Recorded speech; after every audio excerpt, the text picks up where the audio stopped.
എല്ലാ ശ്രീകൃഷ്ണ ഭഗവാന്റെ ഭക്തജനങ്ങൾക്കും നമസ്കാരം. ഭഗവത്ഗീതയിലെ മഹാത്മ്യ ശ്ലോകങ്ങളാണ് നമ്മളിപ്പോൾ പറഞ്ഞുകൊണ്ടിരിക്കുന്നത്. അതായത് ഗീത മുഴുവൻ പഠിക്കാൻ ശേഷിയില്ലാത്തവൻ പകുതി പഠിക്കണം, അതിൽ നിന്ന് ഗോദാനം ചെയ്ത പുണ്യം ലഭിക്കുന്നു എന്നാണ് ഈ ശ്ലോകത്തിൻ്റെ അർത്ഥം. ശ്ലോകം നമുക്ക് നോക്കാം. പാഠേ അസമർത്ഥസമ്പൂർണേ തദോർദ്ധം പാഠമാചരേത് തദാ ഗോദാനജം പുണ്യം ലഭതേ നാത്ര സംശയഃ.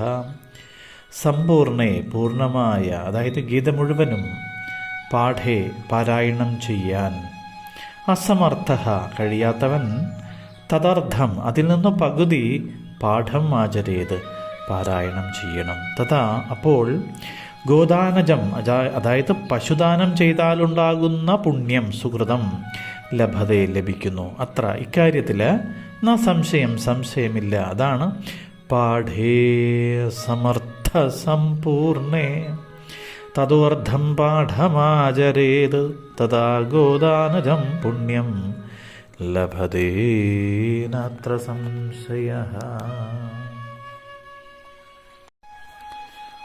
ഇനി ഗീതയുടെ 1/3 പാരായണം ചെയ്യുന്നവന് ഗംഗാസ്നാനത്തിൻ്റെ ഫലം, 1/6 ഭാഗം പഠിക്കുന്നവന് സോമയാഗത്തിൻ്റെ ഫലവും ലഭിക്കുന്നതാണ്.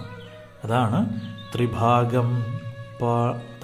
ത്രിഭാഗം ഗീതയിലെ 1/3 ഭാഗമെങ്കിലും നമ്മൾ ചൊല്ലിയാൽ ഗംഗാസ്നാന ഫലം ലഭേത്, ഗംഗയിൽ പോയിട്ട് സ്നാനം ചെയ്ത ഫലവും, ഷഡംശം ജപമാനസ്തു സോമയാഗഫലം ലഭേത്, 1/6 ഭാഗം പഠിക്കുന്നവന് സോമയാഗത്തിൻ്റെ ഫലവും ലഭിക്കുന്നതാണ്. ഇനി ഏതൊരുവനാണ് ഗീതയിലെ ഒരധ്യായം ഭക്തിയോടുകൂടി നിത്യവും പാരായണം ചെയ്യുന്നത്, അവൻ ശിവലോകം പ്രാപിച്ച് ശിവഗണങ്ങളിൽ ഒന്നായി തീർന്ന് ദീർഘകാലം അവിടെ വസിക്കുന്ന പറയുന്നത്.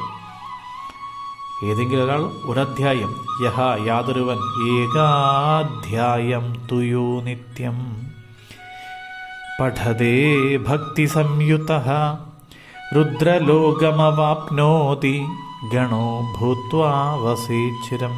യഹ യാതൊരുവൻ ഭക്തി സംയുതഃ ഭക്തിയുള്ളവനായിട്ട് നിത്യം പതിവായി, ഏകാധ്യായം ഒരധ്യായം, പഠതേ പാരായണം ചെയ്യുന്നുവോ, സഹ അവൻ ആകട്ടെ, ഗണഃ ഭൂത്വ ശിവഗണങ്ങളിൽപ്പെട്ടവനായിട്ട്, രുദ്രലോകം ശിവലോകം അവൻ ആപ്നോതി പ്രാപിക്കുന്നു.